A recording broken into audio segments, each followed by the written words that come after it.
Pozdrav svima i dobrodošli na moj kanal. Danas govorimo o jednoj najpoznatijih džamiji u Turskoj, Plavoj džamiji. Jedina muslimanska bogomolja na svijetu koja ima čak 6 minareta je Ahmedija ili džamije sultana Ahmeda u Istanbulu. Zbog 20.000 plavih pločica koje prekrivaju njenu unutrašnjost, kolokvijalno se naziva i Plava džamija. Izgradnja otpočeta u proleće 1609. za vreme vladavine sultana Ahmeda I, a Plava džamija Istanbul je krastila do kraja 1660. godine. Poput svih ostalih džamija i Plava džamija sadrži grobnicu nosivača, predvore i medresu. Danas, Ahmedija predstavlja jedna od najlepših i najposećenijih istorijskih spomenika u Istanbulu i obaveznu stanicu svakog turiste. Kada je sklopljen mir između Osmanije i Persije, sultan Ahmed je odlučio da se za taj uspjeh oduži Allahu i napravi veliku prvu džamiju posle 40 godina zatiša sa tako velikim arhitektonskim poduhvatima.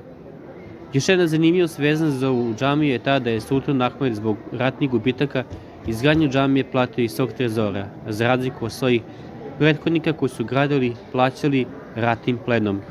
Ipak, to ga nije sprečilo da njegova zaostavština bude do današnjeg dana najveća džamija u Istanbulu.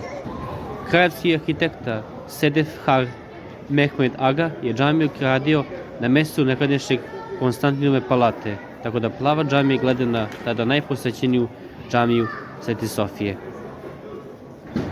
Izgled džamije je utemeljen na stilovima dve tradicije, osmanske i vizantijske. Vizantijski elementi su preuzeti sa obližnjeg Aja Sofije, a islamska arhitektura razvijala se po uzoru na Prinčevu džamiju, poznatog arhitekte Sinana. Glavna fasada je veoma masivna, sa brojnim stepenovanim kupolama i stubima koje vode ka najvećoj kupolu u centru, ali unutrašnjosti manjka inventivnosti u tom monumentalnom smislu. Plava džamija se od samog početka izdvajali po detalju u vidu teškog metalnog lanca iz vrata na zapadnom zidu.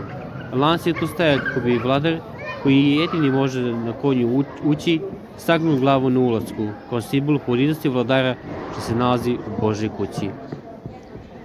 Za Istanbul Plava džamija je predstavljala zahtevan umetnički poduhvat, budući da je trebalo ukrasiti zidove sa 20.000 ručno rađenih keramičkih pločica.